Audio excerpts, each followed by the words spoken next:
प्रधानमंत्री नरेंद्र मोदी क्वाड सम्मेलन को लेकर जापान के दौरे पर हैं। वहीं अब पूरी दुनिया की निगाहें पीएम मोदी पर टिकी हुई हैं। लेकिन इस सम्मेलन को लेकर चीन सबसे ज्यादा चिंतित है, क्योंकि सम्मेलन में जितने देश हैं उनसे चीन के रिश्ते अच्छे नहीं हैं।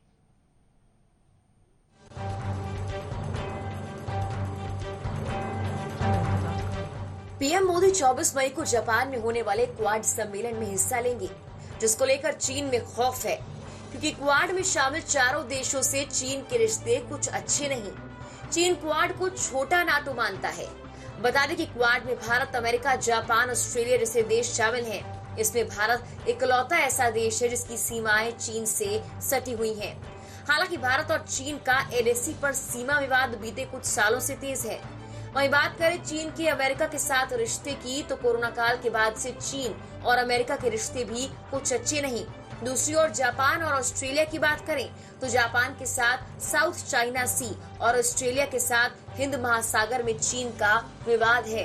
अब जब पीएम मोदी क्वाड सम्मेलन में हिस्सा लेने जा रहे हैं, तब पूरी दुनिया की निगाहें उन पर टिकी हुई हैं, क्योंकि वैश्विक पटल पर बढ़ते हुए भारत के कदम को देखकर सबसे ज्यादा चीन चिंतित है। क्योंकि अमेरिका के दबाव के बावजूद भारत ने रूस के सस्ते दामों में तेल खरीदे थे और दुनिया को बताया था कि ये नया भारत है। अब ये किसी की नहीं सुनेगा। बता दें कि भारत के उस फैसले की उस वक्त के पाकिस्तानी पीएम इमरान खान ने भी तारीफ की थी। अब आइए आपको बताते हैं कि आखिर क्वाड है क्या। 2004 में हिंद महासागर में सुनामी आई थी, जिसके बाद कई तटीय देश इससे प्रभावित हुए थे। उस समय भारत, अमेरिका, जापान और ऑस्ट्रेलिया ने मिलकर सुनामी से प्रभावित देशों की मदद की थी, जिसको लेकर 2007 में जापान के प्रधानमंत्री शिंजो आबे ने क्वाड यानी द क्वाड्रिलेटरल सिक्योरिटी डायलॉग का गठन किया था, जिसमें 4 देश शामिल किए गए।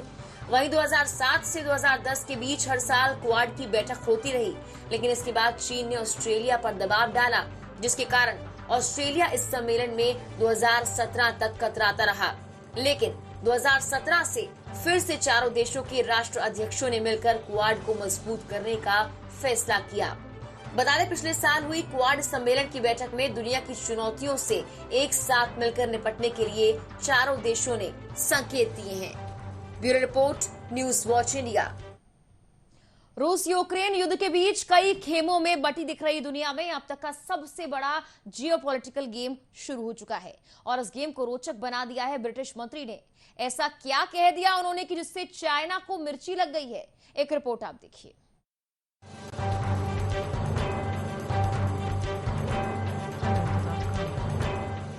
यूक्रेन युद्ध के बाद कई खेमों में दुनिया बटी हुई दिखाई पड़ रही है। इसके बाद अब विश्व में अब तक का सबसे बड़ा जियोपॉलिटिकल गेम शुरू हो चुका है। इसका असर पूरी दुनिया पर पड़ने वाला है। इस जियोपॉलिटिकल गेम के तहत पूरी दुनिया 2 खेमों में बट जाएगी। हम दुनिया के सबसे बड़े जियोपॉलिटिकल गेम की बात इसलिए कर रहे हैं क्योंकि कुछ दिन पहले ब्रिटेन की विदेश मंत्री ने ग्लोबल नाटो बनाने की बात कही है। उन्होंने इसका जिक्र इंडो पैसिफिक के लिए किया, यानी इंडो पैसिफिक का जिक्र होते ही पहला चेहरा भारत नजर आता है। तो सवाल ये कि भारत ग्लोबल नाटो का सदस्य बनेगा। नाटो में शामिल होने की जिद को लेकर ही रूस ने यूक्रेन पर हमला किया, और फिनलैंड, स्वीडन ने पिछले हफ्ते नाटो में शामिल होने के लिए आवेदन भी कर दिया। लेकिन ब्रिटेन की विदेश मंत्री लिज ट्रस ने ताइवान की मदद करने के लिए ग्लोबल नाटो बनाने की बात कहकर पूरी दुनिया की राजनीति को गर्म कर दिया है। उन्होंने कहा कि उत्तरी अटलांटिक संधि संगठन यानी नाटो को भारत प्रशांत क्षेत्र में सुरक्षा को बढ़ावा देने की कोशिश करनी चाहिए। साफ तौर पर कहा कि मेरा कहने का ये मतलब है, नाटो को अब ग्लोबल होना चाहिए, जिससे वैश्विक खतरों के खिलाफ खड़ा होना चाहिए। उन्होंने ताइवान का जिक्र किया, कहा कि इंडो पैसिफिक में शांति के लिए हमारे सहयोगियों ऑस्ट्रेलिया और जापान के साथ काम करने की जरूरत है। दरअसल ग्लोबल नाटो के गठन को लेकर यूरोप में तेजी के साथ बातचीत होने लगी और चीन ने इसको लेकर सख्त प्रतिक्रिया दी। ग्लोबल नाटो को काउंटर करने के लिए चीन ने एक अलग से सिक्योरिटी ग्रुप बनाने की बात कही, जो क्वाड के जैसा होगा, यानी एक तरफ नाटो के देश होंगे, दूसरी तरफ चीन का अलग गठबंधन, यानी दुनिया पूरी तरह से 2 हिस्सों में बंट जाएगी।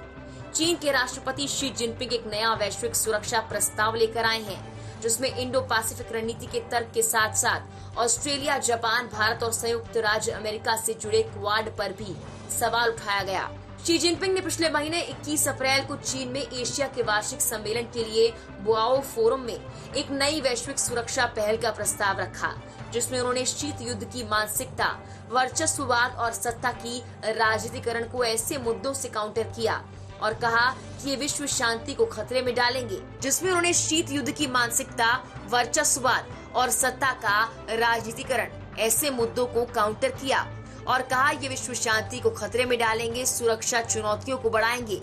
शी जिनपिंग की इस घोषणा के एक हफ्ते बाद चीन के विदेश मंत्री वांग यी ने पीपल्स डेली में एक लेख लिखा। इसमें उन्होंने कहा चीन की ये पहल मानव शांति की कमी को पूरा करने के लिए चीनी ज्ञान का योगदान करती है और अंतर्राष्ट्रीय सुरक्षा चुनौती से निपटने के लिए समाधान प्रदान करती है। वांग ने कहा कि चीन कभी भी आधिपत्य का दावा नहीं करेगा, विस्तार या प्रभाव के क्षेत्रों की तलाश नहीं करेगा, न ही हथियारों की दौड़ में शामिल होगा। लेकिन क्या वास्तव में ऐसा है? तो इसका जवाब है नहीं। एक्सपर्ट्स का मानना है अगर भारत नाटो गठबंधन का हिस्सा बन जाता है तो भारत को सबसे बड़ा फायदा हथियार के क्षेत्र में होगा और भारत को बिना किसी खास मेहनत के उन्नत हथियारों का निर्माण करने के लिए टेक्नोलॉजी मिल जाएगी। भारत का नाटो गठबंधन के साथ नियमित संपर्क स्थापित हो जाएगा। इसके साथ ही नाटो गठबंधन के कई सदस्य देशों के साथ भारत का पहले से ही रक्षा संबंध है। इसमें ब्रिटेन, अमेरिका और फ्रांस शामिल हैं। लिहाजा भारत के लिए नाटो सहयोगियों के साथ संबंध बनाना काफी आसान भी होगा और भविष्य में भारत को दुनिया के सबसे शक्तिशाली सैन्य गठबंधन के साथ सैन्य रणनीतिक लाभ भी मिलेगा और भारत से उसके दुश्मन देश सीधे तौर पर डरेंगे। Bureau report, news watch India.